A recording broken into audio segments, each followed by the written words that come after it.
To assemble, lay your pieces out. 1, 2, 3, 4, 5. And give yourself some room in between each.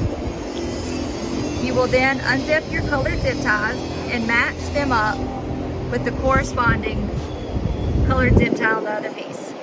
Connect the lights in between. Once you've got all your lights connected, you will then slide your pieces close together. You will bolt them together, and then once they're all bolted, you can stand the whole piece up and move to the base plate. On the base plate, you will have corresponding dots. This one is a 1 dot, goes on base plate with the 1 dot. And they are attached with the piece 1 is the bottom leg on the left-hand side. The pieces will be installed counterclockwise. Piece 2 is the other bottom leg. Your power cord will be zip tied with a yellow zip tie onto the bottom